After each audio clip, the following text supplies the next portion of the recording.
আজ ইনকিউবেটরে দেওয়া কটনিক্স আর কিং কোয়েলের বাচ্চা ফোটার দিন। ক্ষুদে অতিথিদের অপেক্ষায় মনটা ফুরফুরে থাকলেও ঠিক এই মুহূর্তেই আটকা পড়ে গেলাম হাড় কাঁপানো এক শিলাবৃষ্টিতে। আচ্ছা দেখেন তো, জীবনে আনন্দ আর ব্যস্ততা কি এভাবেই সবসময় লুকোচুরি খেলে?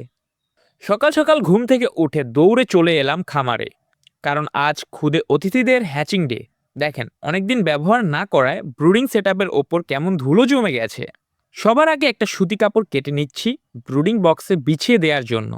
এরপর জীবাণুনাশক স্প্রে করে পুরো বক্সটা ভালোভাবে জীবাণুমুক্ত করে নিচ্ছি। অনেকেই হয়তো ভাবছেন, গোল জায়গায় ব্রুডিং না করে বক্সে কেন করছি। আসলে বাচ্চার পরিমাণ যখন কম থাকে তখন এই বক্সে টেম্পারেচার খুব সুন্দর করে কন্ট্রোল করা যায়। কাপড় দিয়ে মুখটা ঢেকে দিলে বক্সের ভেতরে তাপমাত্রা যেমন ঠিক থাকে, তেমনি বাতাস চলাচলেও সুবিধা হয়। ইনকিউবেটরের ভেতরে দেখেন কি কাণ্ড! ডিমের শক্ত খোলস ভেঙে এই জগৎ দেখার আপ্রাণ চেষ্টা করছে একটি ক্ষুদ্র প্রাণ। এই দৃশ্যটা যতবার দেখি অন্যরকম এক ভালো লাগা কাজ করে। ওদের ডিস্টার্ব না করে আমি বেরিয়েছি মামা বাড়ির উদ্দেশ্যে। কারণ মামা আজ সৌদি আরব ব্যাক করছেন। করবেন। রাতে ওনার ফ্লাইট। বিদায় দিয়ে ফেরার পথে প্রকৃতির কবলে পড়লাম। এক বন্ধ দোকানের নিচে দাঁড়িয়ে বৃষ্টির ঝাপটা দেখছি। আর ঠিক তখনই চোখে পড়ল একটা ছোট ছেলে ফুটবল হাতে বৃষ্টিতে ভিজে আপন মনে নাচছে। ছেলেটার দিকে তাকিয়ে কেন যেন বুকটা হু হু করে উঠল। এই তো আমাদের সেই হারিয়ে যাওয়া সোনালি দিনগুলো।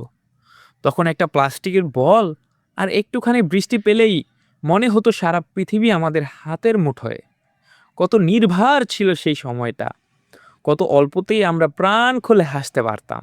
এখন আমরা বড় হয়েছি, পকেটে টাকা আছে, হাতে দামি ফোনও আছে, কিন্তু সেই সহজ আনন্দটা যেন আজ ব্যস্ততার ভিড়ে হারিয়ে গেছে।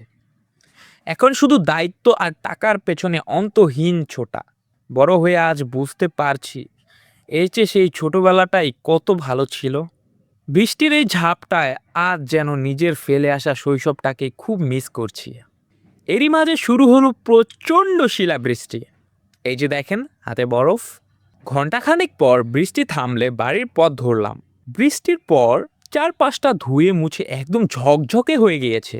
প্রকৃতি যেন নতুন করে প্রাণ ফিরে পেয়েছে। এই কারণেই তো বর্ষাকালটা আমার এত প্রিয়।